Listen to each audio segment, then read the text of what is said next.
But what we're doing tonight is we're talking about modular housing using containers, but even to other builds. But we're going to look at how can we combine the two, right? We've all talked about it, like these issues and these things that are going on in our community, and just so many things that are happening right now. And I've had the honor to connect with quite a few different influencers on this topic, actually. And my name is Jeremy Winger. I'm the Tiny Home Plug, and I mean, we're focused on every which way of build. It doesn't matter what it is. It could be any kind of asset class. It could be everything from affordable housing for Section 8 to, everything for short-term rentals and corporate housing, RV assets, mobile home parks. I mean, it's single-family homes. It doesn't stop. And I'm serious when I say that at the end of the day, when it comes down to your community and your own backyard, we're going to talk about different ways to be able to allow even veterans to step into multifamily and talk about how, or even to just, of course, building their own homes at a rate that's going to be good for them on the numbers side, but also to talk about how can we help them, launch their legacy on a stronger foot. Because I mean, Russ, I don't know about you, man, but a lot of vets that I talk to in the tiny home side of stuff, every single one of them, not a lot say, I was just, I won't be dogmatic on it. I'll say 9 out of 10 literally regret not getting in a multifamily when they learned about it, using their VA loan, like every single one of them. Like, I mean, it's crazy. They're like, dang, if I'd have known that then,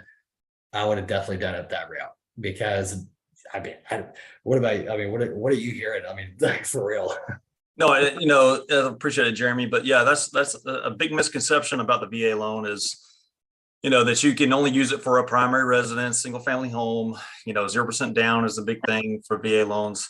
So, I mean, I think it's just a big education flaw in the real estate community, is that how powerful the VA loan really is. I mean, you can use it to buy a multifamily unit up to 4 units, so a small apartment complex essentially. And that's 3 units, 2 units, duplexes, and it's still for 0% down. I mean, the 0% down is I think a thing that gets in people's heads that it's not as powerful of a loan or a product as it really is.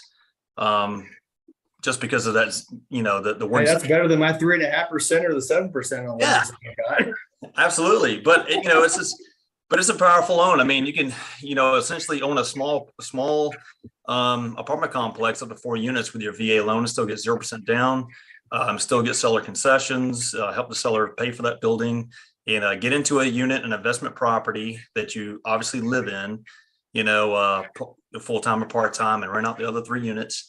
And, essentially pays for itself, or you actually make an income with it. So I think it's just an education piece that, the public is not so keen on right now. Well, and that's the craziest part about it, man, is that there's so much that's going on. And let me know if my audio it gets a little weird at all. But guys, for y'all who are coming over from the Clubhouse room over to Zoom, definitely hit the mic when you are, especially on Clubhouse. Just keep yourselves muted, so that way there's no like ricochet or feedback or anything like that. But man, that's the craziest thing. Like you said, revenue stream. Like, and that's and you guys over at Clubhouse, drop in the chat. Let me know if the audio is pretty bad. I gotta get a new computer anyways. But when it comes down to the revenue stream, let's talk along those lines and let's unpack that, because I run my head off all the time talking about the numbers that we can do and whatever the case is. But like when it comes to the revenue stream side of it, like of course a veteran can have a dwelling space, obviously, but we talk through all this stuff. Like when it comes down to like the infrastructure that vets are like one of the VA loan is restricted to. I mean, like what is it sort of restricted to? Only traditional, or can we do modular? Like really, truly, can we do modular? Oh, you're muted. Yeah. Okay, sorry. So that's another one of those myth buster type, questions, right? So again, like, you say VA loan, most people think primary residence, single family home. They don't realize that you can use the VA loan to actually buy land, right? Develop that land. And we're talking sewer, septic, power, landscaping, whatever you need done. You can do a driveway. And you can put a modular home on there. You can build a barndominium, which is a new fad going on throughout the nation. But you can also do tiny homes and container homes. So a tiny home is anything considered around 400 square feet, right? The VA loan will fund anything 400 square feet or larger. right? So as long as it meets that minimum 400 square foot, um, you know, build, the VA loan will back it, and you can do it. And I mean, that's modular homes, that's mobile homes, single wide, double wide, triple wide, you name it. And even what Jeremy does with the tiny container homes, I mean, that's something that the VA will 100% back. So again, that's just one of those things where very little known fact, a lot of lenders won't do it, but it's a thing that you can do. You can do it in all 50 states. You're not limited to any one state, any one region. All 50 states you can do this stuff in.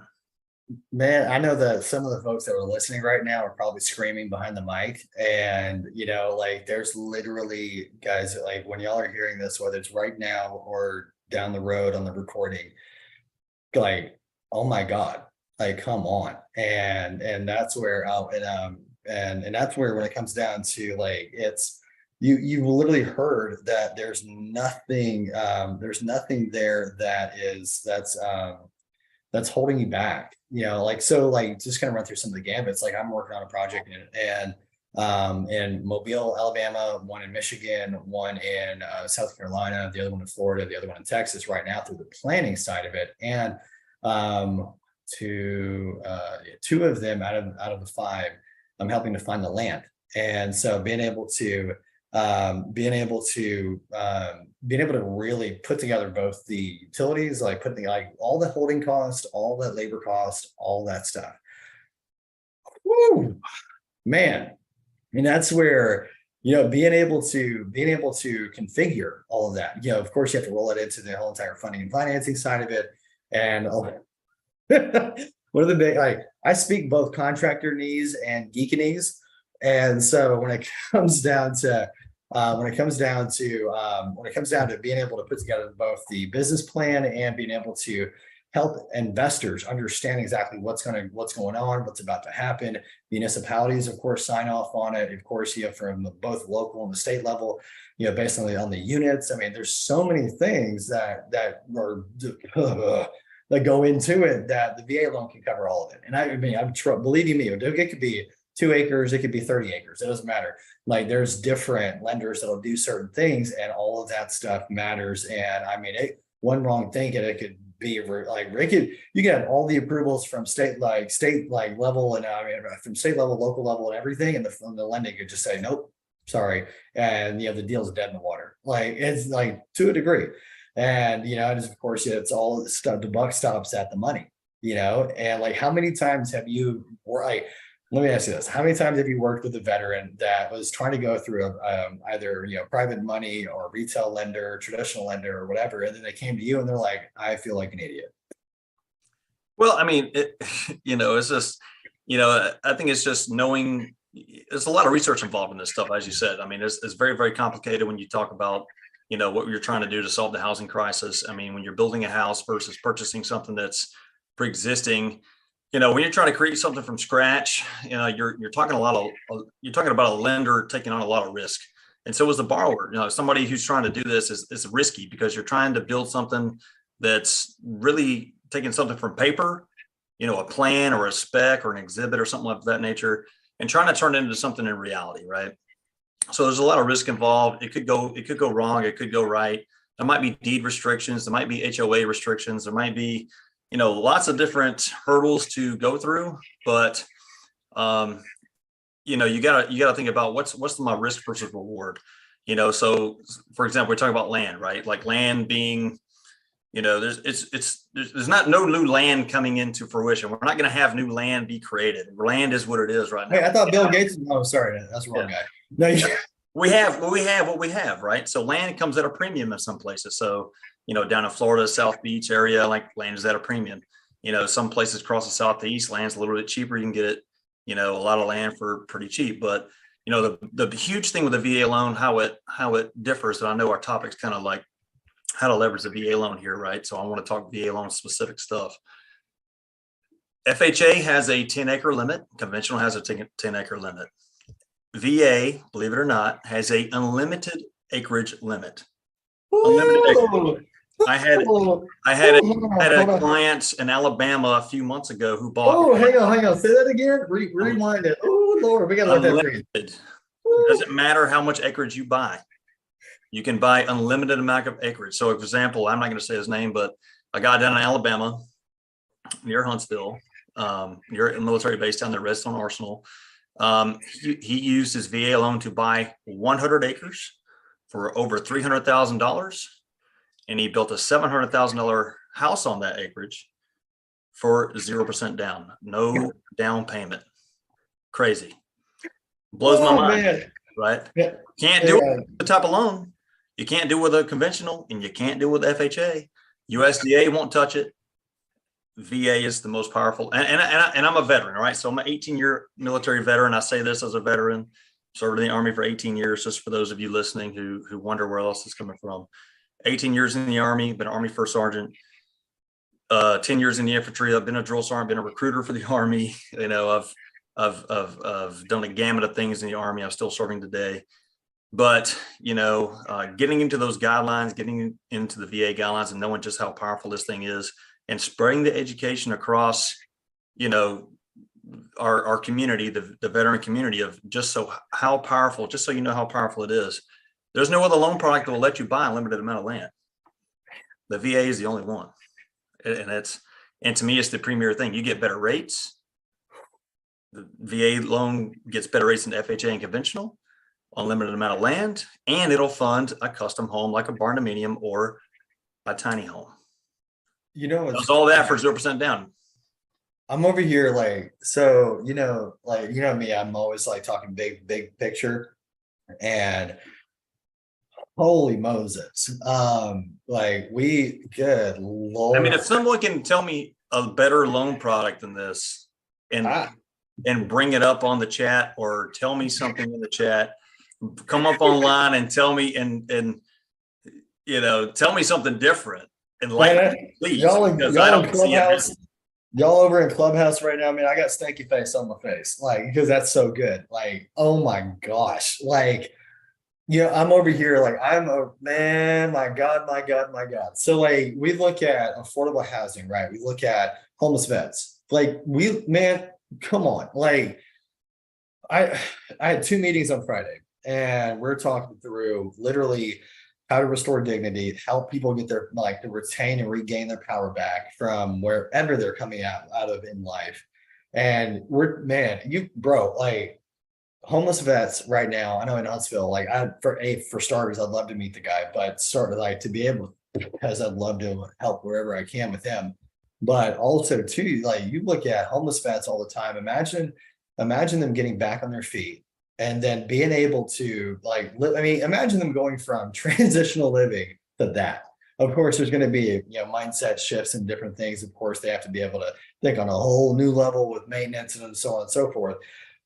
But my God, like, imagine being able to rebuild. Of course, you've got vets that have just flat out have not leveraged their loan. But I mean, I'm over here, we're getting straight into this, man. I haven't even thanked all the veterans for their service. And I'm over here because I'm over here, I immediately, my mind and my heart immediately gets into, like, how can we restore their hearts, restore the community on certain sides of it. And I'm like, oh man, I didn't mean, I just realized that as you were sharing. I'm like, holy smokes, I didn't even let you introduce yourself, and we're just jumping straight into things. And I'm just like, man. Anyway, so with that being said, though, let's actually shift back into you, like, do a formal introduction, but also to, like, I want to dive right into, like, how let's unpack that thought about how vets can go from homeless to being, like, having a multi-generational legacy.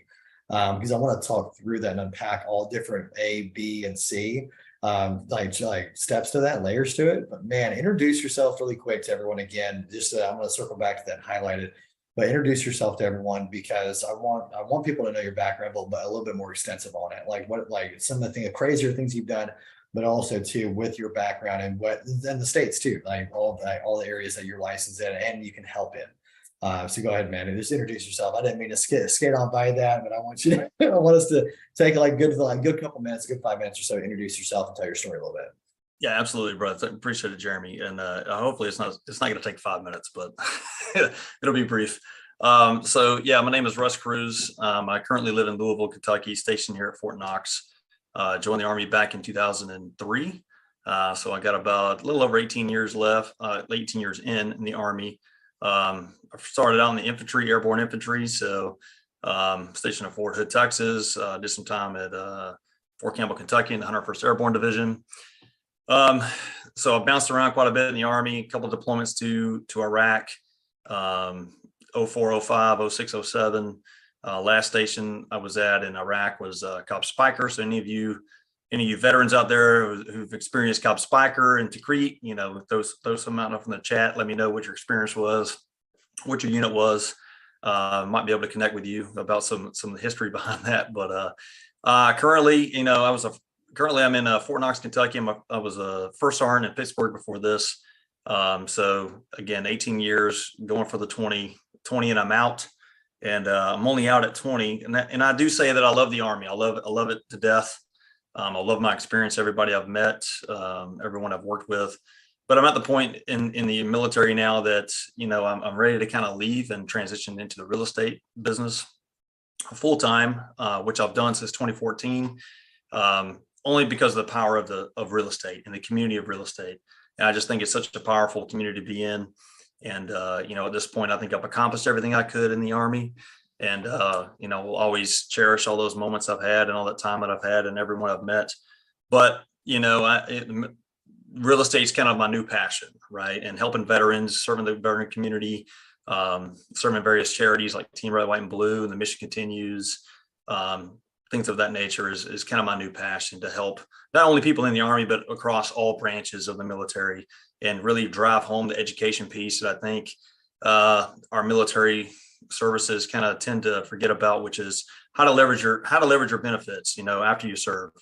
All of us out there, all the veterans listening, we have lots and lots of veterans, lots of service benefits out there we can utilize, but there's just so much stuff out there that kind of gets convoluted, and so much information. It's hard to kind of figure out what is right, what is wrong, what's true, what's false. So I want to take that upon myself to try to educate the masses about exactly just how powerful some of our benefits are. And, I became a lender a few years ago. I'm a lender in North Carolina, Tennessee, Kentucky, Georgia, North Carolina, did I already say that? And Florida.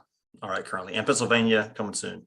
But I do work for a lender called Cardinal Financial. We're an all veteran team, a branch of Cardinal Financial. So it's all veterans. Anybody you talk to in our branch, talk to me, talk to my transaction coordinator, my branch manager, all veterans, served in all different services. So we really pay particular attention to our veteran community, and the VA guidelines and how to leverage the VA loan specifically is kind of our niche to really make sure our veterans are taken care of.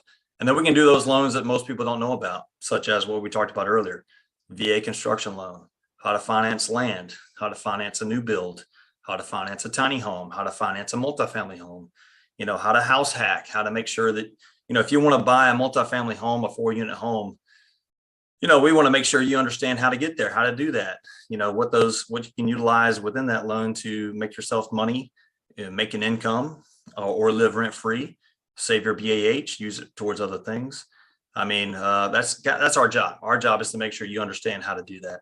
And so us at Cardinal Financial and our mortgage branch out of Cardinal Financial, myself in particular, that is our number one thing that we want to make sure we drive home to our veteran community. So that's me in a nutshell, guys. And I'm here to answer any of your questions in the chats.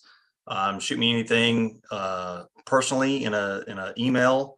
I'm sure I'll leave our information in the chat, Jeremy, of course, so they can reach me later and get some more one-on-one stuff for people that they have questions or want to pursue some of the stuff we talk about here. But obviously, leave as much information in the chat as you can, and I will answer it real time while we're on the call here.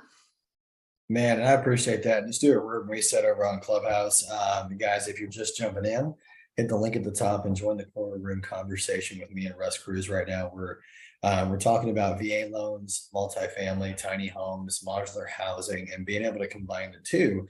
So that's where we really want to dig in. So if you're in there, if you're here in the Zoom, thank you so much for coming on in. And I'm pretty sure there's probably been some ideas or questions, Mama Wanda. I know you're there. And I know you're probably itching at the mic button. So please, anybody, let's go popcorn style. If you're in the room, come on over and come on over in the Zoom room and join the conversation. But let's go ahead and go one at a time and let's just talk it out. Let's ask questions. I know Kenny, we have Sandra, we have Mrs. Cruz in the house. We have Mr. James as well, and my Mama Wanda as always. And so, guys, come on in and let's just go ahead. If anyone has any questions, just go ahead and jump off mic one at a time, and let's go ahead and have a crack at it, guys. Let's have some fun. Not all at once.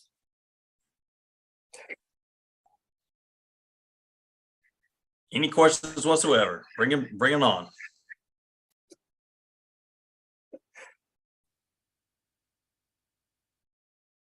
Quick question. Does it have to be in acreage kind of a situations? Because I'm thinking more when I'm talking about when you're referencing tiny homes. Does it have to be on acreage, lots, so on and so forth? Are you asking more so for the on the build side for the container homes, or as far as the tiny homes, or are you asking more so on the VA loan side? More on the VA loan side and tiny home side. So to clarify, are you A tiny home for a VA? So you're asking, if you buy a tiny home, is there an acreage limit that the tiny home can sit on? Is that what you're asking? No, in the discussion, you've referenced like land or acreage. So I'm just wondering if that's the only option. You can buy or a lot of any size. I mean, it could be a quarter acre, small acre, less than a quarter. It could be anything of any size. The only thing with when you're doing a new build or a construction loan, which is kind of what this tiny home relates to, would have to be that the parcel, no matter how big it is, has to be tied to that specific tiny home, right? So let's just say if you have 5 acres, you can build one tiny home per acre. You can do a tiny home multifamily connection. So you could do like 4 tiny homes stacked on top of one. You can do a creative design to where it's like, a multifamily looking unit. Any design you can think of, you can really, the sky's the limit on how you want to create this thing, as long as they're all attached and they're all considered one parcel, one real property as it's taxed and as it's seen with the county or city that you live in. Does that make sense? That makes perfect sense. Thank you. And do you have to be a veteran? Not necessarily. I mean, the VA loan will do this, but you can do it with other types of loans. So you can do it with conventional or FHA as well.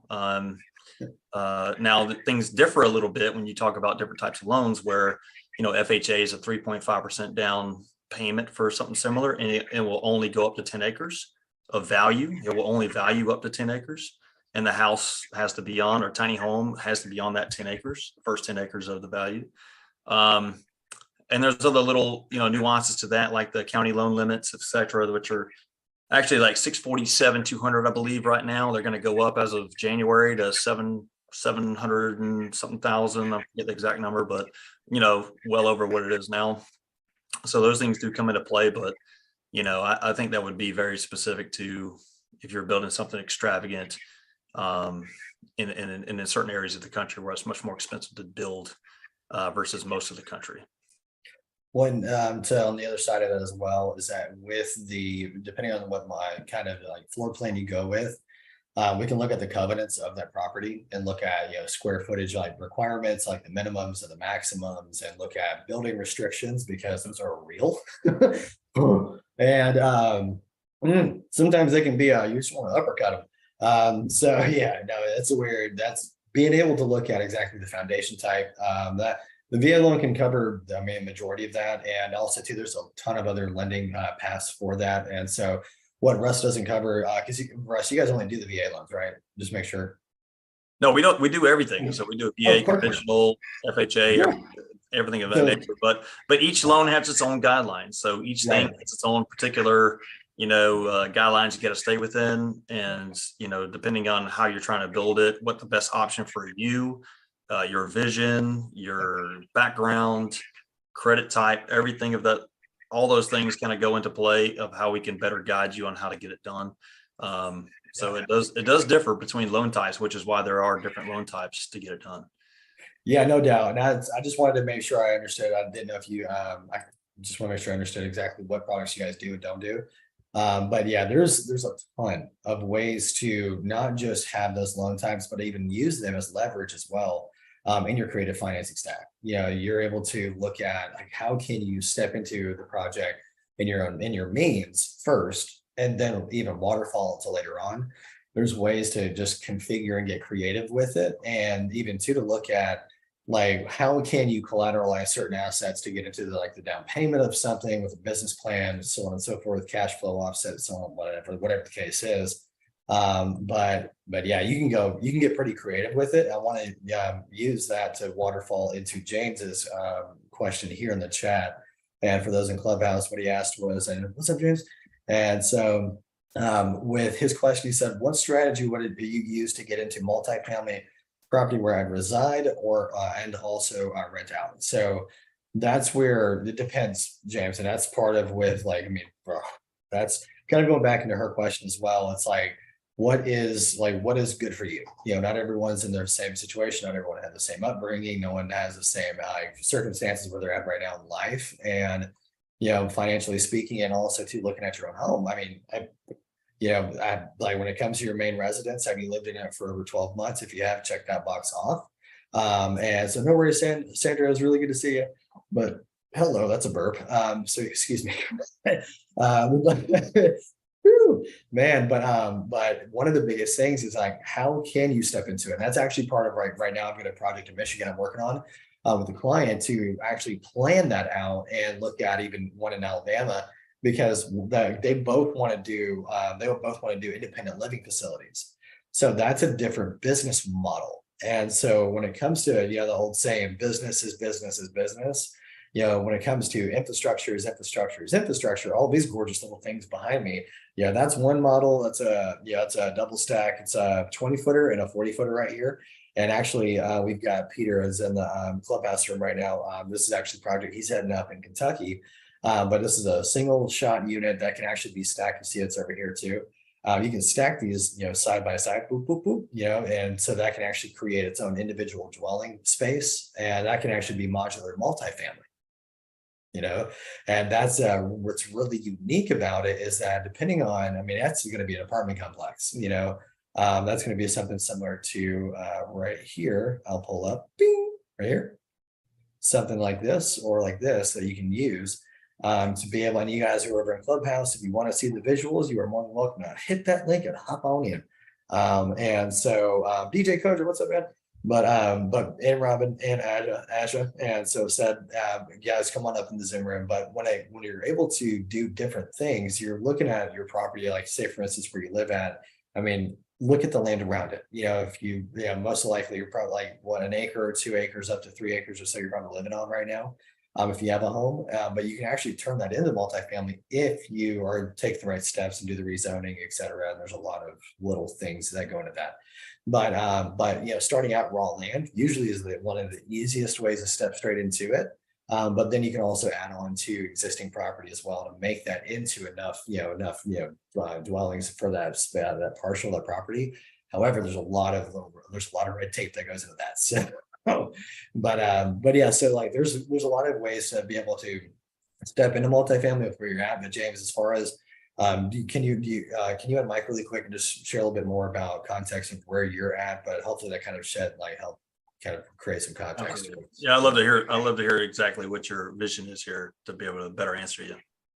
Well, it's a good question. I could take it a couple different directions. Certainly it is possible to take a piece of land and build it out. We have some in the family that I could probably use for that purpose. Another possibility would be to acquire an existing unit, right? In a larger market. I'm in the mountains of North Carolina. North Carolina is a great place too. Oof. Yeah, I think it's pretty good. So I mean, I have a foothold in Phoenix and here in the mountains of North Carolina. So that's probably the 2 places I'd look to focus. But most likely North Carolina. What business model do you want to do?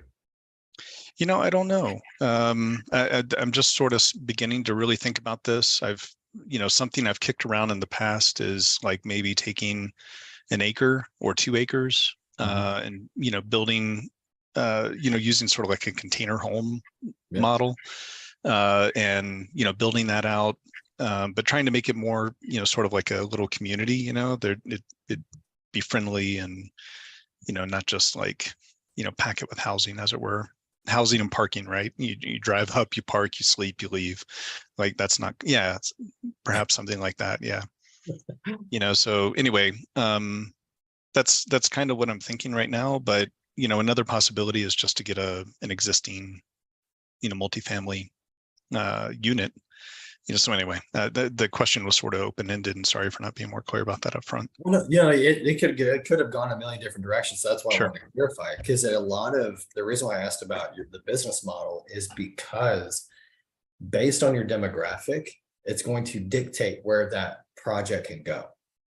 And I say that because if you go to affordable housing, what's going to happen is depending on who you serve, 30% AMI to the area medium income to 60% area medium income, whatever the case is, where you put it, depending on who you're serving, like sex offenders or, those who are, drug addicts, or those who are not drug addicts, but those who are coming from that, and those who are overcame the addiction and now are having, being able to not be in a certain distance of the school zone. So that, or like whatever the case is, fill in the blank. I mean, there's different demographics that you may serve would dictate where that can go. And also too, I mean, path of the least resistance, honestly, at the end of the day, because I mean, you could have family land, but next thing you know, you've got your uncle who has an acre of land who wants to do something crazy with it over there in the corner. And then next thing you know, like the whole development that you built that's been there for 5 years, he just wants to go whatever, or whomever it is. It's just so like a lot of those factors go into it. So it's just a matter of just taking that into consideration. But looking at exactly for the multifamily, I mean, if you look at, I mean, you could do so many different things as far as creating a community and being able to just like, as far as the experience, I've been in landscape for 12 years. And so it's like, how can you preserve that nature and include it in the experience? So like short-term rental, being able to do corporate housing too. Yeah. Depending on your floor plan, you can do different things and position it nice. And you're looking at like, I mean, with multifamily, depending on how it's laid out, being able to really go back based on the asset-based lending, which is going to be much easier. But also too looking at experience-wise. So the first project may have to go hard money, it may have to go certain. I mean, it just depends. So because of experience, and so if this isn't your first one, then it's going to change the game a little bit. But you look at stepping into it and being able to just create a nice way to where you can get land that can fit the bill of the end game of the growth. You know what I mean? And a lot of times it's like when you like with haircut, you can never what lenders, oh sorry, that's probably a message, my bad. So with like when it comes down to getting the land, it's like at the end of the day, like what does it really want to look like? How do you want to be able to do the funding and the financing, but do you want to start out with 1, 2, 3, 5, 10, or can you bring in family who want to invest? Of course, there's different parameters for that. Make sure you have the right things in place. But how do you want to like structure that based on the business model? Because short-term rental, corporate housing, all they have different positioning and pre-selling and pre-leasing and pre-booking. I mean, different tech stacks for them too. I mean, there's just a lot of things to consider in that. And that's part of where it's like, yes, I do.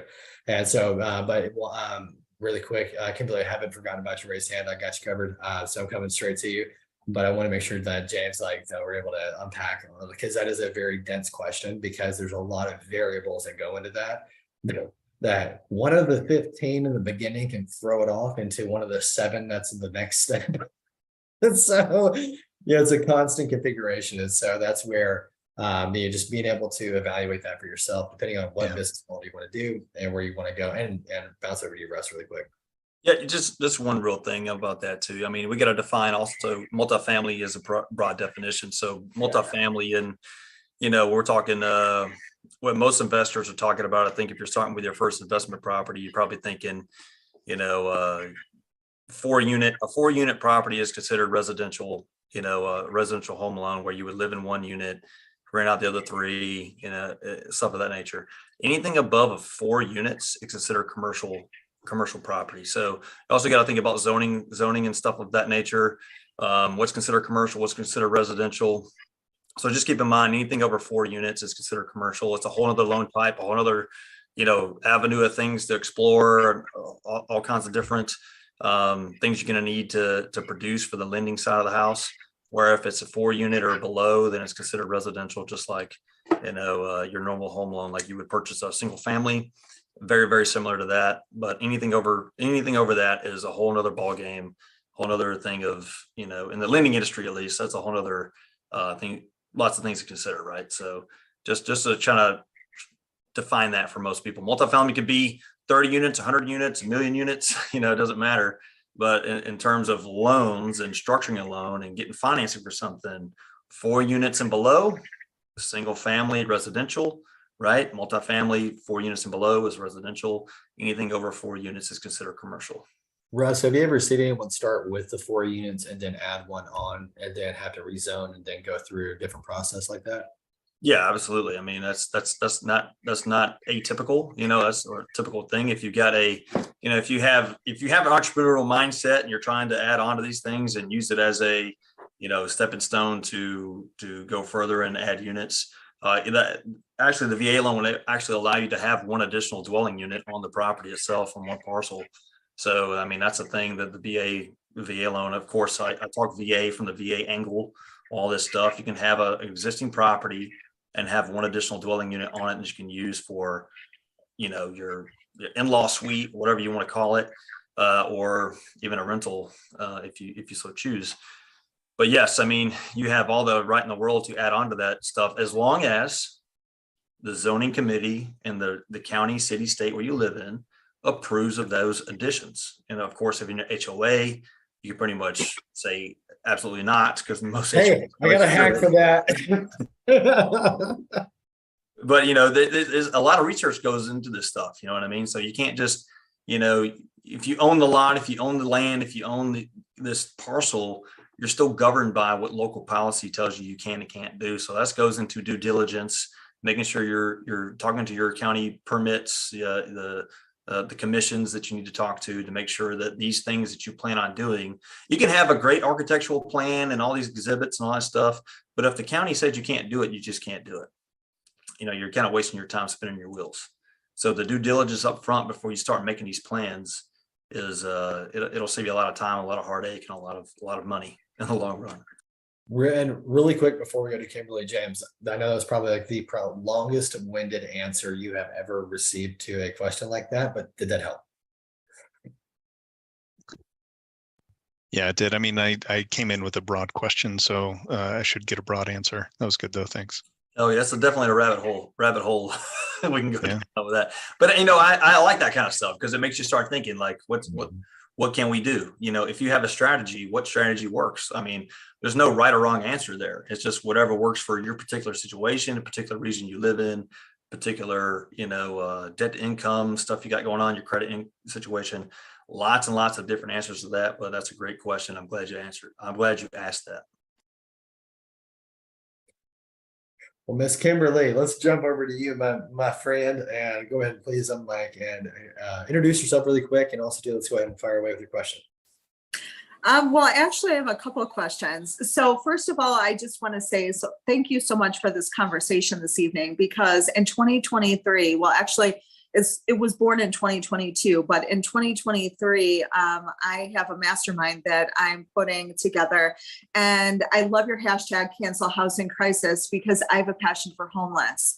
And so we are getting some wonderful minds together, and we want to start with Chicago because I'm in Chicago.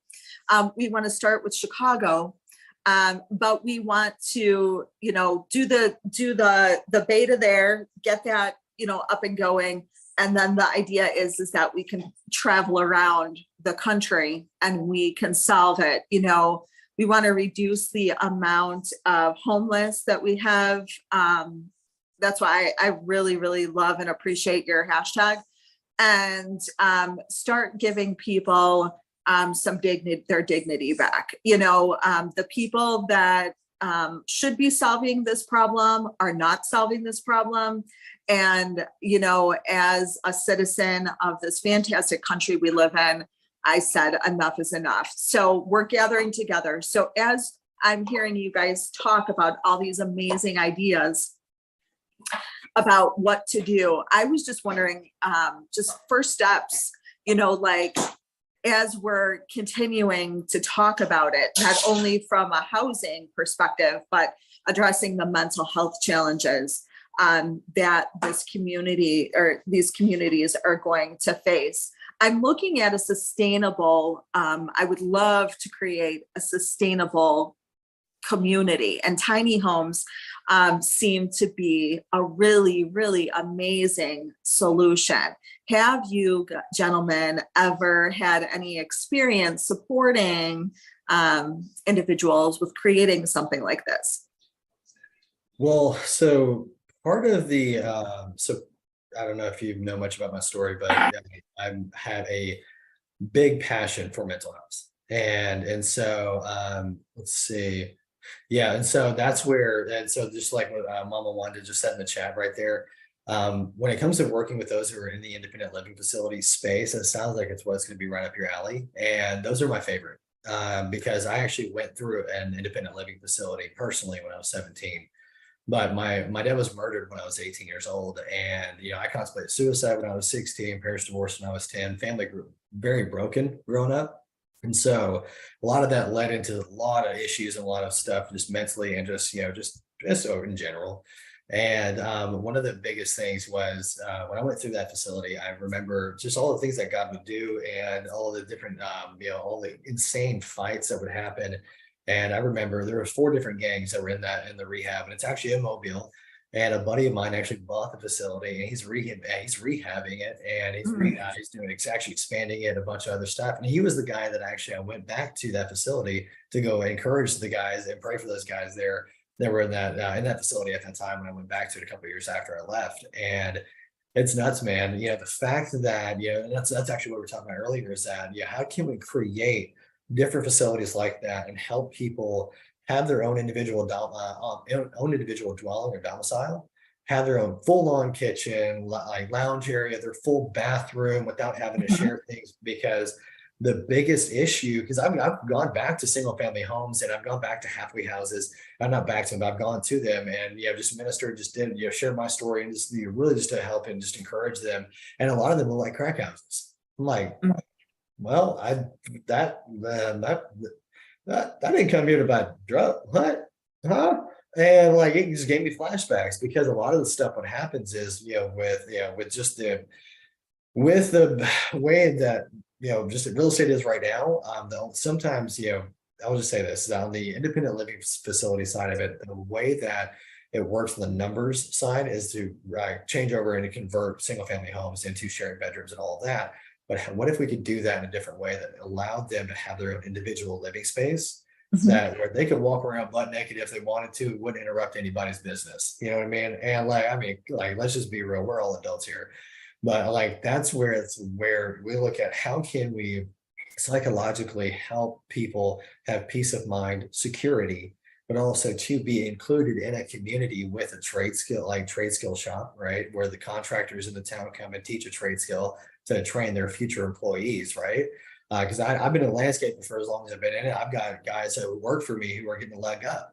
Heck, we had to help one of our employees find a place that's here in Huntsville. And you best believe that I'm meeting with the housing authority here in a couple of weeks, and we're going to be doing there's a lot of cool stuff that's in the works right now. But what's amazing is how where all the investors, those who are there are investors who are strategically passionate about independent living facilities, transitional living, workforce housing to help people get back on their feet, but to allow them to transition from where they're at into getting leaving a legacy. And that's kind of loops right back into the VA loans side of it. Heck, there's going to be a lot of homeless vets. Here in Huntsville, they have 32 million in grants just sitting there. That's the big thing is learning how to access those grants, right? And learning how to access the grants, what the county's publishing, locally where you're at, of what the criteria is to qualify for the grants, how to submit those applications for that stuff, who they're looking for.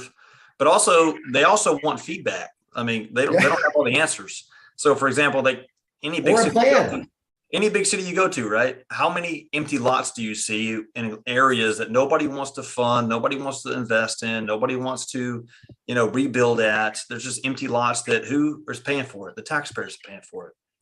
Taxpayers are paying for all this stuff. And it's all liens that are that the taxpayers taking care of over the course of several decades, so they want to offload the books, right? Number one, offload these properties for people to have an idea, but they just need people to bring the ideas to the table. Attending those public meetings, attending those, housing commission meetings, stuff of that nature, and then bringing your ideas to the table. But you just got to have I guess you say the courage and the business plan also set up to raise your hand in some of those meetings, step up to the plate, give your presentation, give your pitch, and see if it's something that they'll, hey, you know what, that's a great idea. That's a great thing. Let's pursue that. Let's bring you on board and talk about how we can serve the community better and fix some of these very, very difficult issues we have to solve as a community, right? Because it's not just one answer that solves everybody's issues. It's a lot of different ideas that need to come together to figure this out. So it's just one solution, a one answer solution. Well, and go ahead. Sorry. So for me, I envision the sustainable community. So when we look at single family homes, like I myself live in a single family home, and there's many homes around us. But what I see is that it's sustainable. So not only are we creating these homes, but we are creating a way for them to also learn about gardening, right? So where does the food come from? It's going to come from gardening and learning how to do that and take care of yourself. And they're not going to have to do that themselves. I envision that we're going to have volunteer social workers, or, someone to come in and support health and wellness, I feel like it's our responsibility to do this, it's our responsibility as people that we're living well. We need to be able to lift others up and teach them how to do the same thing. And I loved what you were talking about with the trades, because, later down the line, I could see, having, some access to different ways, but I would love to see this community be sustainable in that everything they need, they don't have to go anywhere else. So, when you think about the trauma, and I don't know if I really want to go somewhere else. I've been living like this, for a really long time. If they know they're going to have a home that's theirs, where they don't have to leave, and that somebody is going to be there and to teach them things, I think over time, it's really, really a great concept. The question is, though, for me, the other question that comes up is that, can you build something like this, like in a major city? Is there land where you could actually build it in a major city? Jeremy, do you have Houston example? Oh yeah. Well, so Kimberly, really quick, in the chat, there's a link there, and I'll grab your email from the Zoom room, but that's where I want you to go through that. It's just an application. It's got my calendar on the other side of it. I want us to connect this week because there's a lot that I do with folks I work with, including finding the land. So yeah, like in the city, finding the land based on the asset that you want to build out, depending on what can go vertical in that area. All those like 5 different things I just listed off as if I'm going to get a Happy Meal from McDonald's, all can change at the same pace and same speed and same time. And so there is. Long answer to your question. Is absolutely yes, totally possible because we're doing it, and I love it. So Jeremy, correct me if I'm wrong. You can customize these things as elaborate as you want or as basic as you want. I mean, Oh, yeah. tell us a little bit about how that works. I mean, you can get them prefabricated out of a yard, just like basically like a modular home, like comes as is. Oh, yeah, no, it is. Or you can go like in outer space and create your own custom design and like, Oh, God, make it yeah. as extravagant as you can, right? Oh, God, yeah, man. We can get ridiculously insane on the customization. So we'll do stuff from, I mean, you just give like, and that's part of what I love on the project management side of it that I'll do is we'll just fling through all of it. Like, what's the easement, setbacks, parking like parking minimums, because if it's going commercial on certain elements of stuff. I mean, we'll integrate, doing different, residential units, mixed use type of zoning on stuff to incorporate commercial retail space, coffee shop. Good Lord. I mean, there's an eatery, you can have your own restaurant in there, have a barber shop, have like a 40-footer or a 20-footer to be created in there and have a local barber come in and just have them come in on one day out of the week. And ta-da, there's your solution right there for the community, Kimberly. Yeah. I mean, I love creating small communities and outdoor retreats. Like those are my two favorite personally. And so outdoor retreats make as much money as a trucker retreat would. Correct me if I'm wrong, Jeremy. I'm sorry, but also like, so let's just say, scenario, right? You want to get this piece of land. It's zoned a certain thing, right? It's zoned residential, mixed use, whatever you want to say. You don't have to stick with that same zoning. You can petition and say you want to rezone any which way you want. It's just the right plan in place and say, hey, I want to zone this because this is what I want to put in place. So just because that's a barrier doesn't mean that's your answer, your final answer. No, it's just a barrier. That's just an obstacle you have to overcome. Well, and that's part of it too, is that you have to think about like how long is it going to take, and can you wait it out? That's really it. And that goes into a holding cost, right? And it's like, how can we? And that's part of it too. Like, there's a lot of stuff where I'll find land that's like 10 acres for 70 grand, right? But it's not the right zoning. But I'm like, but Ricky Bobby shake and bake, come back in. And I'm like, I have one project, it's 353 acres. It's gonna take 18 months of the rezoning. They didn't want to do it. Okay, cool. Next. Like, no big deal. And it's like, some will take 3 weeks, some will take next day. Depends on how fast the zoning board is okay with it, And like some people just love to take their time. But like, that's really it. You can whip that straight into, it being attractive for investors too. It depends on however you structure it. More times than not, though, if enough interest is in it and it's going to show that it's going to make enough revenue for the county or city that you're in, you're going to get a go. Yeah. You're going to get a go. Yeah, no matter what. You got to come with a plan. You can't come with just like a what if thing. You got to be like, I have a plan. Here's the numbers. Here's the situation. Here's what I want to do. Here's the outcome. Here's the vision I have. And then how could you got to make them say, how can I say no to this? Because bingo. How can I say no to this? Absolutely. All right, no problem, James. It's good to have you here, man. And definitely let's connect for sure. Shoot me I have your email, so I'm gonna send an email out to everyone who came to the Zoom room tonight. But yeah, that way everyone we can just get on the phone call. Man, you talk about like, it's absolutely insane what can be done. And you can do commercial space, everything, etc. And literally just like what Habakkuk 2:4 says, right? Paint the vision, make it plain. And that's where you look at how can we, because dude, when I spoke to the housing authority just here in Huntsville, this is why I was saying I want to definitely talk with your guy Russ, is that like I know for a fact they were even telling me that we've got this land over here, we have this over here, we have this over here. If you bring a vision to us, we'll probably just give it to you. Yeah, they want to get rid of it. They want to get over it. They want someone that they want somebody to bring revenue to that property versus taxpayers. And they want to be the ones that said, I approved it.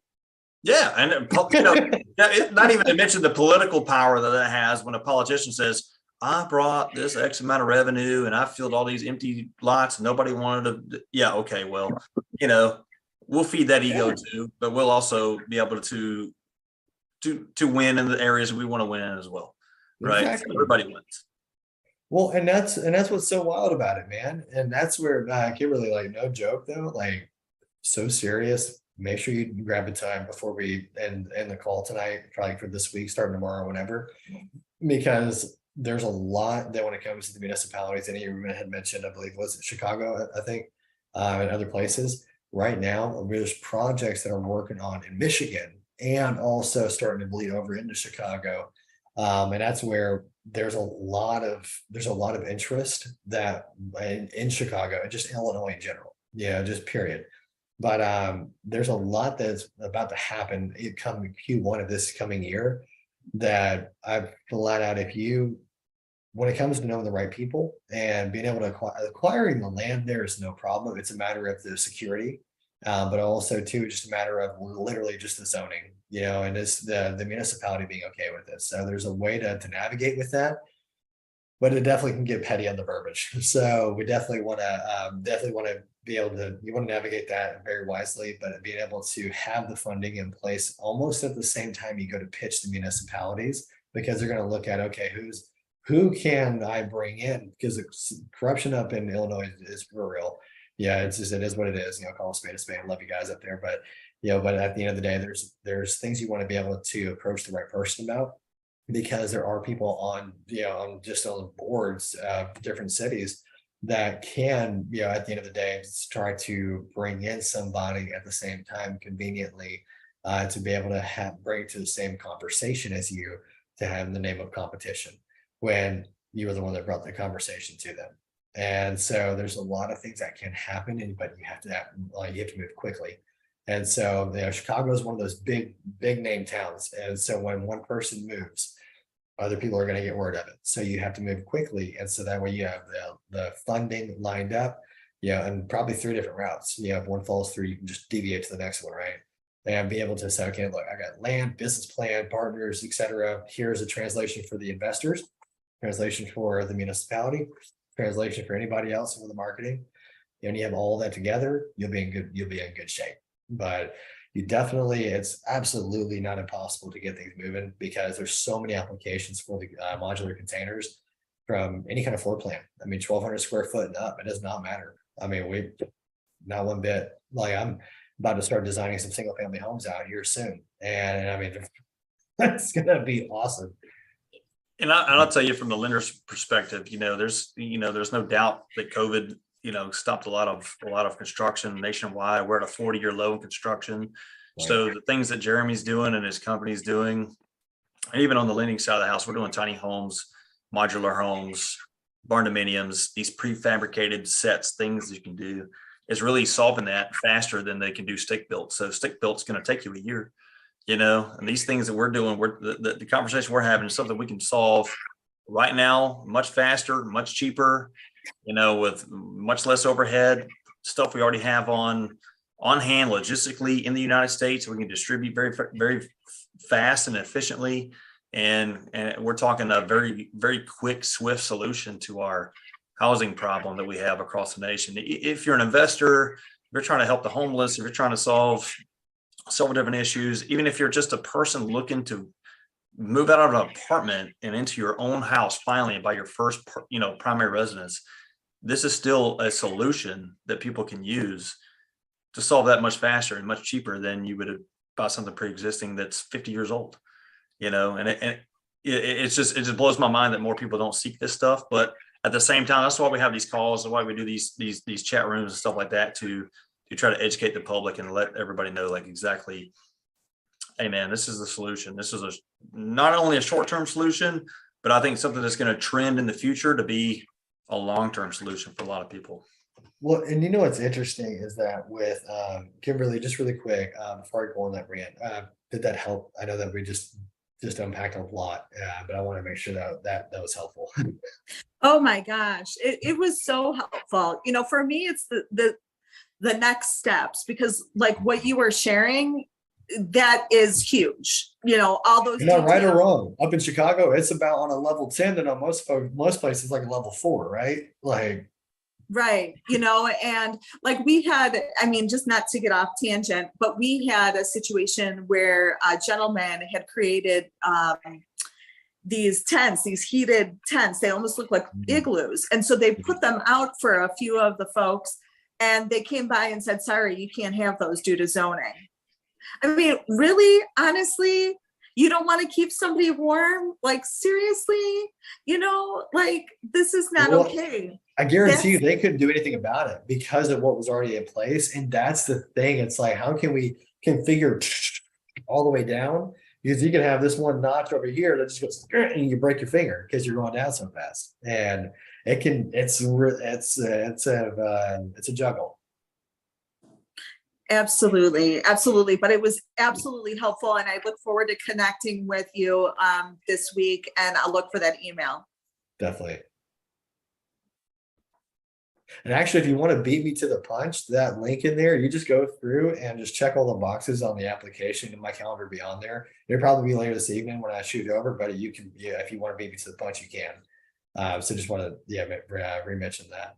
But man, I love these questions. I love this conversation because, like, we're talking on so many different like facets, Russ. Like, I mean, everyone who's a single family home, who's a homeowner, to those who are just flat out, I mean, who are to those who are just coming off of homelessness into starting a new life and rebuilding. And then, I mean, like, coming up, literally rebuilding, like an airplane going up the stratosphere to go, like, for, I don't know if you've ever gone skydiving, but like going whoop and then going up again, like literally coming up, like, here's the homeowners right here. And then everyone's going up together. I mean, like, dude, this is like the one you're doing out in Pike, Kentucky, right? I mean, that's one of the where the big disaster happened. The big tornadoes came out and wiped out the whole community, and then you guys stepped in and replaced. Basically, you're housing people, in dire straits. They have nowhere else to go, and you guys had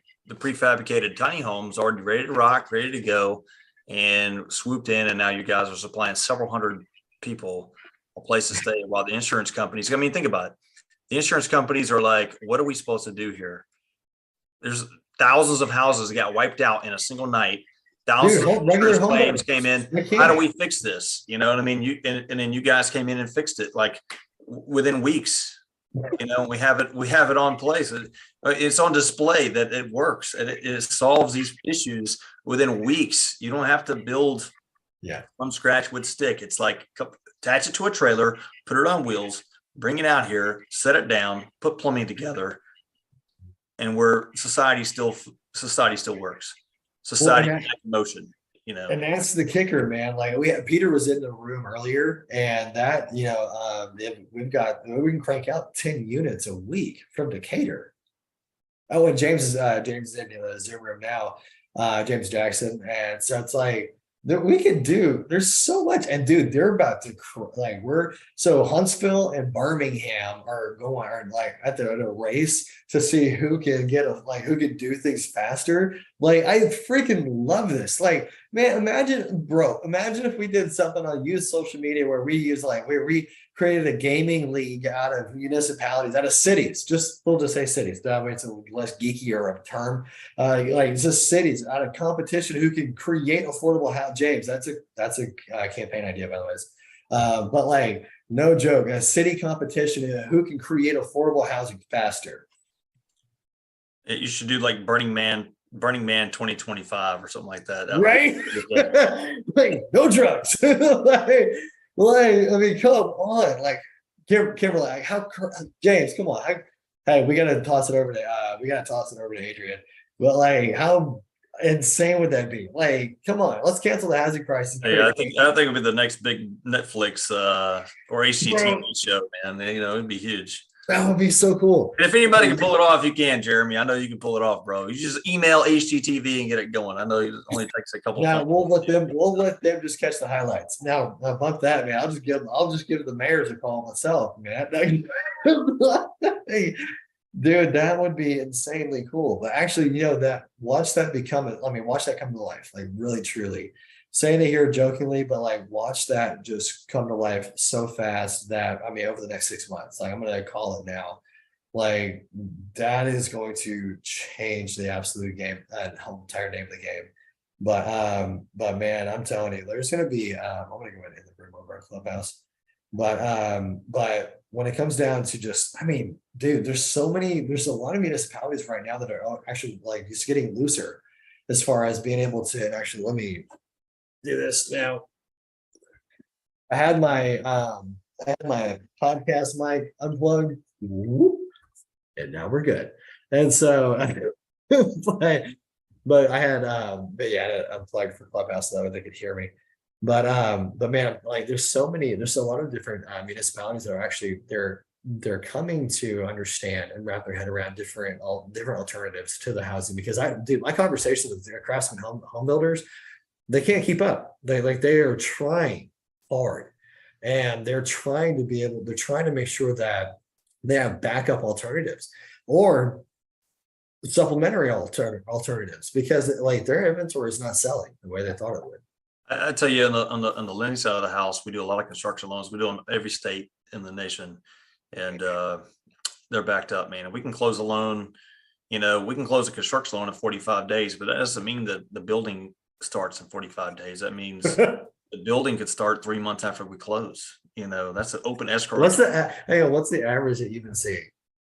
What's that? What's the average that you've been seeing?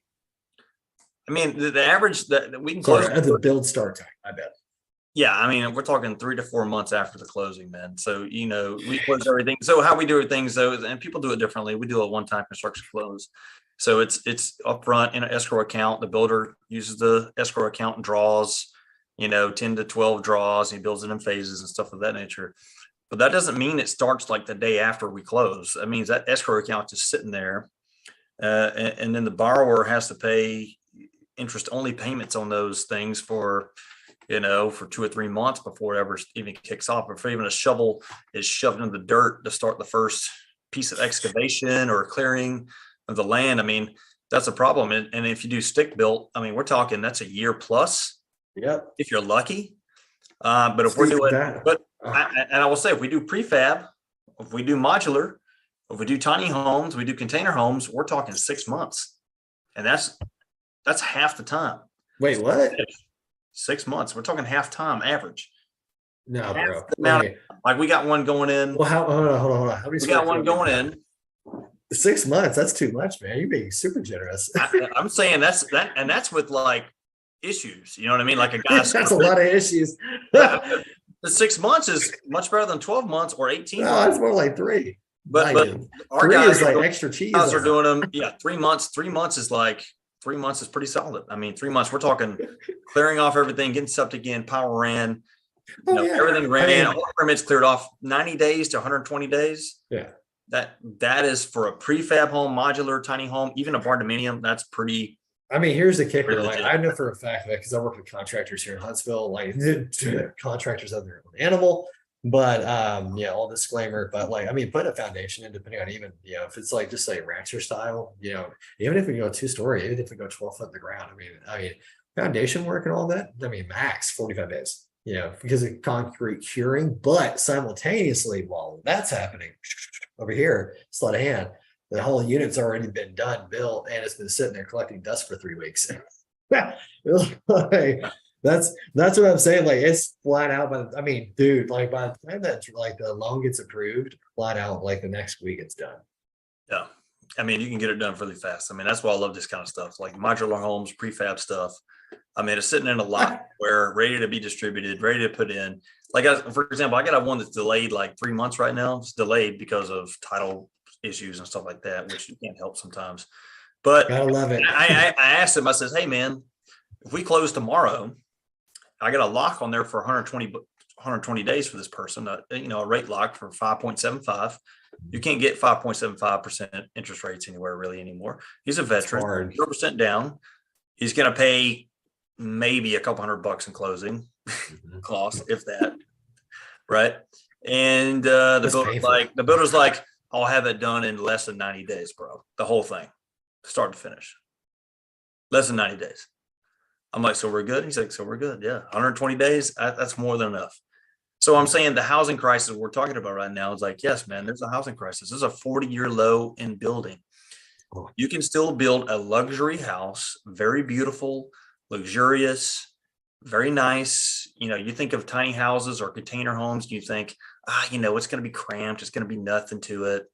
It's not going to be luxurious. It's not going to have the finishings that I want that a stick built will give me. And that's where you make a mistake. You make a mistake in thinking that, because it's not true.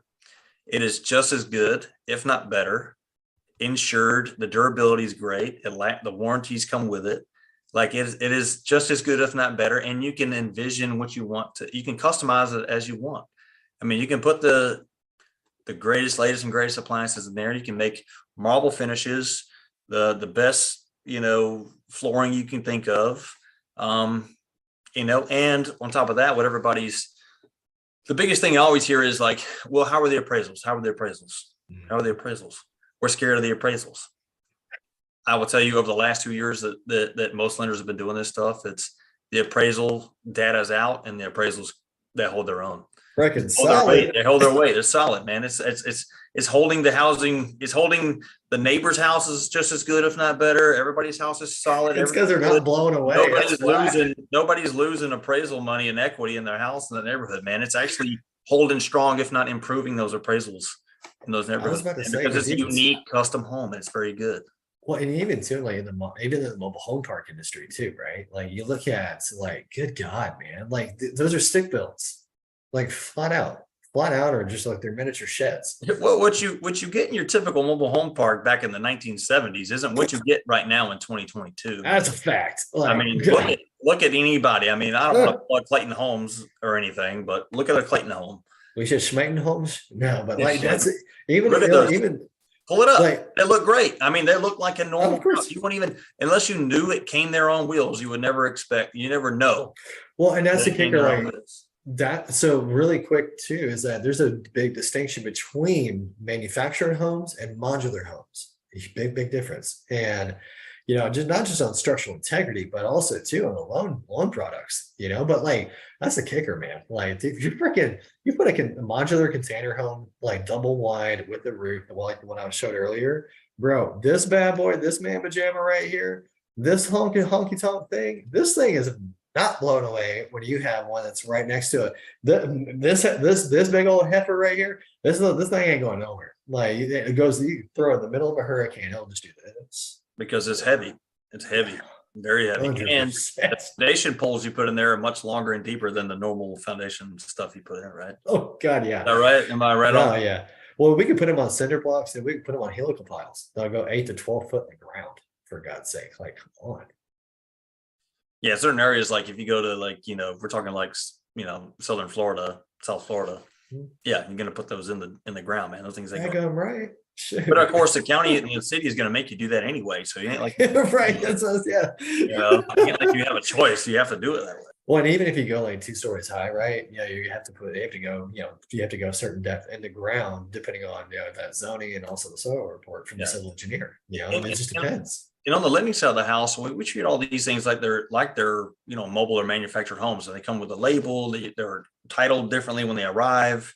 Yeah. You detitle them, you retitle them real property, whatever that you tie them into the parcel that they're sitting on. I mean, all those things are very important to understand that that's how the lending side of the house sees these things. Is like, hey, they're no different than the average house you would buy off a mobile home park or whatever you want to call it. It arrives on wheels. We de-wheel it. We fix it into the ground permanently where it's at. I love how you put emphasis on that. Permanently, because it's a thing called. And I just had a huge ordeal about this. I can tell. I was like, "This affidavit of fixation, which has to go to the title, towards the title, and has to be recorded with the county and the public, offices and stuff. It has to be the property, the land that it sits on has to be titled along with the property. So if it's a container home, a mobile home, modular home, whatever you call it. They have to be titled together to be valued and taxed together. So those are things that have to happen. So that's how lenders see it. So people want to call it like it's a custom home, it's this, it's that. You can call it whatever you want to call it, but we look at the brass tacks as how is it titled? Is it a chattel title? Is it an auto title? We have to detitle it and retitle it as real property if we can, and it meets certain specifications. Dude, totally funded. High five. Way to go. You got a tiny house. You got a container home. It's a 4-story, 4-unit container home. Way to go. You figured it out. You beat the matrix. You beat the matrix. Okay, you did it. Way to go. And you did it half the price that anybody else would do it with a stick built. Way to go. Bro, and that's the other thing too, is that when you do you can do a cash out refinance. Oh my gosh, man, that right there is a whole different ball game. Like I said, I mean, they hold equity, man. Like most of the time, if you do new construction, no matter what it is, it's going to be built for less than it appraises for, on the open market as a sold, as a resale market. So a lot of people come in, they have equity in the house. You sit on title for 6 months. You can refinance it, pull the equity out, do whatever you want to do with it. It holds the same value, the same weight, the same powerful monetary value as any other kind of house, man. So it's no different. Well, let's go ahead and just jump around, man, with Miss Wanda, Kenneth, Kenny, and Miss Cruz. Let's just jump around and just popcorn style ask questions, because we definitely going to be in the room here in about 25 or so minutes, like 8:15. But let's just bounce around. I know Miss Mama Wanda and Kenny, I know for a fact that the two of you guys, you probably have some ideas. I'm so sorry. I have literally, first of all, good evening to everybody. Mr. Cruz, I appreciate all the information you gave. Jeremy, I actually have you on my list for next week. I just met with the city of Tampa for the ILFs that I have, and I'm still in awe. God is so awesome. So I only went in, I got a request to go into, I thought to meet with just the case managers. When I got in the room, it was Director of Community Housing and Development for the city of Tampa. It was also the coordinator for the case managers and the police officer on duty for that particular unit. And by the time I left out of there, there was a partnership. They told me about an RFP coming up for rehabbing on the real estate investment side of my business. And Jeremy, there will be a meeting with the Urban League of Tampa. I'll be calling you for that. They do want to do container homes. I think they already have land available. They just haven't found the right person to do that. So I've been quiet in the background, Jeremy. I'm here to support. I definitely will be getting in touch with Russ, because my daughter was in the military. She doesn't really understand the VA part of I don't think she understands the magnitude of what it means to have access to that VA loan.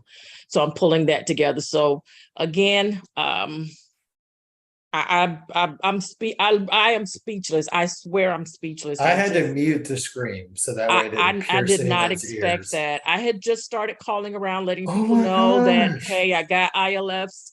I'm working on it. And I've been doing things creatively. I don't have $1 million to go out and buy a whole bunch of houses. So I'm, walking in, people who have homes sitting for a while, just having that conversation, getting people in and, offering them whatever they're asking for, just tell them they got to give me a minute to do it. But it went from me meeting with a case manager to having a partnership where they are actually helping me to find houses that are sitting that are empty as well, and referring those back to me to do the renovations.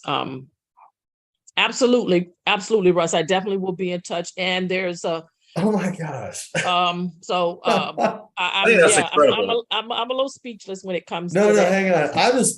Look, hang on. That is God. Yeah, in 1 week, and that's with 1 week. You're talking about meeting with the city on Friday, and I got an email. I actually spoke with another organization that was interested in helping the homeless here, and then had a conversation with someone who says you need to contact the Urban League. Send him an email. He responded like 5 o'clock in the morning the next day. He's like, oh my God, yes, Tuesday, Wednesday, or Thursday, I need to see you. So I'm blessed to be connected to you, Jeremy. I never would have thought about a tiny home. Every time I watched those shows, they made my life miserable. So I never thought going into a tiny home was something I would want to do. But Russ, to also pair with you, there's a group of even with the vets that we're helping, I want them to be, these people that are homeless don't know, nobody's talking to them about loans and what the process is. And you don't have to even be in my home. You don't need to be in my home. You have access to whatever. So as soon as the program, this is going to be a continuous process. I am going to pull in Russ and, hey, we'll have weekly Zoom meetings with the vets that come in off of the street. We'll make sure they have the information. They'll be connected to their case managers, helping them with their emotional and mental health. So again, I told the Lord to use me, and he's using me mightily. Well, so really quick, oh my gosh, that is so amazing. God is so dang good. And now And awesome. Yeah. Man, that is, and so that's favor. That's the favor, literally. That's all that was. That's exactly what it was. This entire movement has been nothing but favor. Yeah, And it was. The And right people. This was perfect tonight, because I kept saying to myself, okay, why would I create a whole home for vets when they could have their own homes? So it's to get them in, have someone talk to them, and create that relationship. Because remember, the trust factor is an issue with a lot of these people as well. You're coming in and saying you're gonna help me, but I've been on the street, I've been disenfranchised by so many people. So this will be this is a lifelong relationship. We're gonna get these people in these houses, help them to do whatever's necessary. This is the VA loans is not my lane, but this is just another way God is moving, because I kept saying, okay, who do I talk to about VA loans that's connected to somebody that I trust, which would be you, Jeremy. Miss Wanda, have you heard about the Veterans Affairs Supportive Housing, the VASH? No. Oh my gosh, I'm gonna send you a link here. Oh, so we're gonna do a group email. And there's a lot of land, the same land we talked about, Jeremy, but look how things are moving. You and I were talking about land. And I just stepped out on faith and started doing this, and now that land is still there. Well, so this is where, just Miss Wanda, so one of the biggest things I know for a fact, so all three of us together right here up on top are going to be the key. So with Russ, I want him to be our dedicated lender on stuff, both operating from the vets, because I'm going to pull him into here in Alabama. He just found that out, because I just told him. But get my license now. So, confirmed at the end of the meeting. But like literally do that. But for real. Tonight. But like with being able to pull him into being able to dedicate on the lending, because I do that also, but I don't care. I want to run and gun, and what I'll do is we'll even stay focused on the project. I'll stay focused on the project management, and even to help on the finding the land, even to coordinate, make sure contractors, make sure that they get the right numbers, estimates, etc., and help on cat herding on that side of it. And then be able to bring in the builders, et cetera, so on and so forth. So that way, marketing side of it too.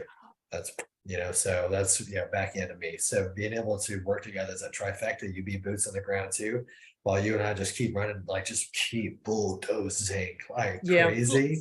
Florida needs to be one of the states that really steps out on this, especially with everything that's happened with all of the weather. We're actually working right now to get some models, some more models approved in Florida for the modular approval side of it. But Russ, what also too that you just found out that I'm going to tell you is that we're going to put together a training for vets to be readily available.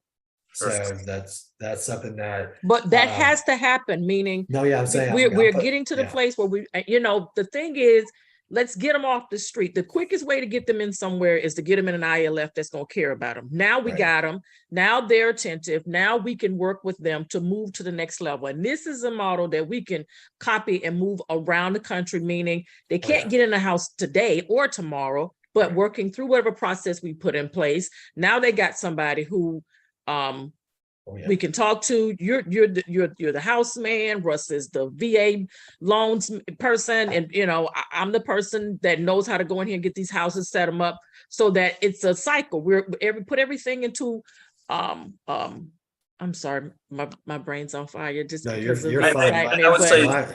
So I just want to really quickly touch on the VA homeless program. So there's a program out there that's really along the lines of Section 8, right? Right. So the VA system has a directory of people that are very at risk, in and out of the system, very low income, can't hold a job, have psychological problems, in and out of the VA system, and they have them structured just like the Section 8 program does, but it's called the VA. It's called the VASH. It's called the VA Assistance Homeless Program. I clicked the link. Mhm. So yes, so they come with full funding, 100% vouchers, utility, water, you name it, just like Section 8. And but the problem is, in most places you look for, just like Section 8, it's got a stigma to it. And none of these, property owners and investors that own these rental properties want to allow these people to live in there because of they're afraid that they're going to tear the place up. They're going to have an episode, whatever. Right. Now, those places, I actually will hire someone to stay there, meaning for people who are really nervous about this, and I get it, and there is a They just have stigma. operators. So when you're talking to people, hey, listen, there's going to be a full-time person here who's going to make sure that the house is secure. And when I'm going in to rent somewhere, they take care of nothing. If anything happens, anything breaks, Right. I take care of everything. The owner is not responsible for anything. I sign a document that states such. I have insurance that covers it. Because think of the number of houses that are empty right now, Russ and Jeremy, that are just sitting that nobody is in. Yep. But giving this funnel, yes, the funnel, just give that funnel and moving them and letting them know, hey, most of this will, finding out who they're comfortable with and then moving from there. So this is something that can happen across the country for sure, but nobody's connecting the dots. There's no team, there's no mastermind to do it. But sounds like my point is that there's a directory of these guys that don't have anybody.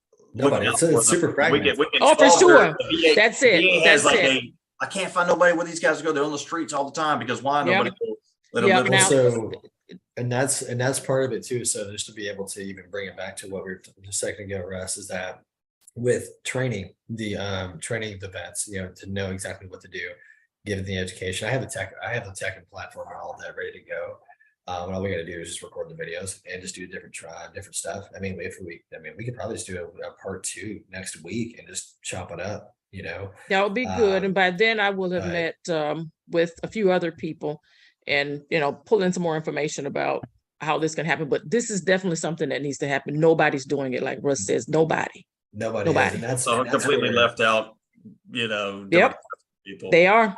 Now, the good thing of about the team that's here in Tampa is they are active, meaning they know exactly where the team has split up every homeless person that they've come in contact with. They know where they sleep. They know where they eat.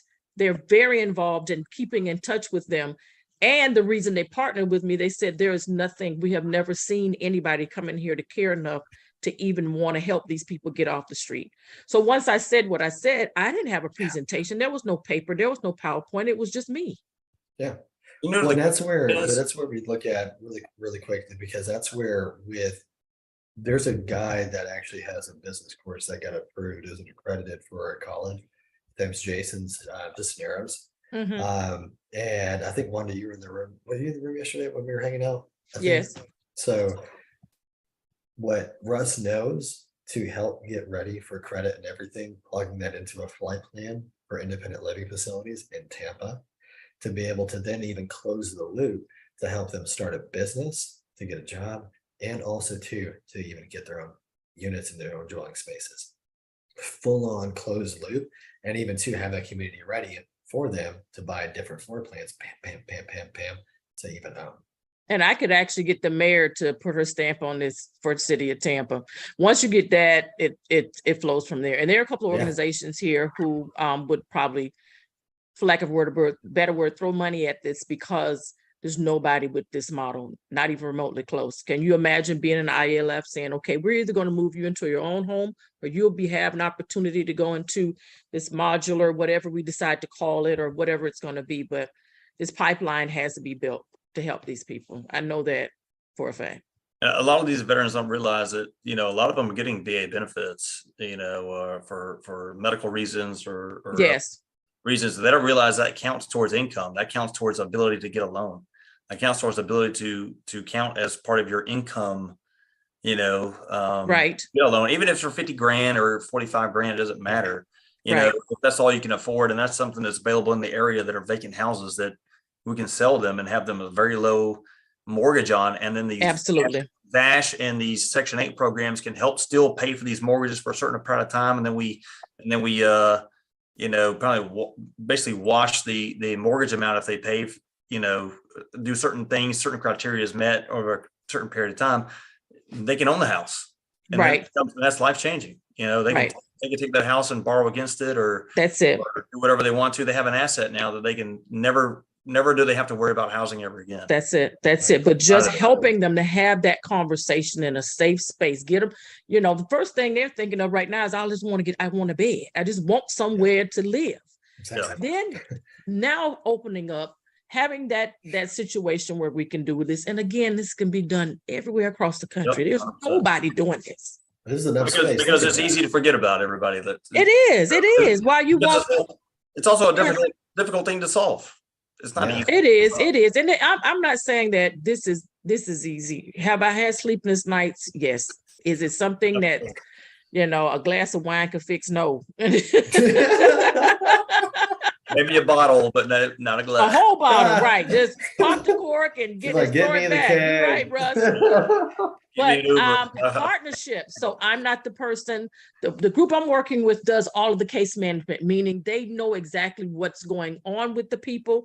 And everybody that we meet that's not under case management, I refer them to the organization. So they take that person on, review their information, get them on paper, and then make sure that they're in partnership, meaning they're going to come around to the houses to make sure that everything that I need support with, make sure they're on time, make sure they're paying, make sure they're keeping their space clean, make sure they're respecting the spot where they're living. So yes. 100%. Yep. But this can be copied. I mean, I wouldn't want to take it out of this room yet, Jeremy, but I do think we need to get this on paper. I think we need to really organize I'm gonna work on putting together a pitch, more of like a whole entire stack. That'll work. So, Miss Mace, can I find you on social media anywhere? You can. Let me Just put need some to of drop my that in links. the chat so I can just follow you and keep Absolutely contact with you and see all the great things you're doing, because I Yes. know I can hear the passion in your voice about this. Yes, sir. There's no turning back. Russ, No. you better believe it. When you get in the clubhouse rooms, you're gonna find that out real quick, man. I'm gonna do a much better job about Clubhouse. I promise you. I mean, I'm on there I listen a lot. I don't talk a lot.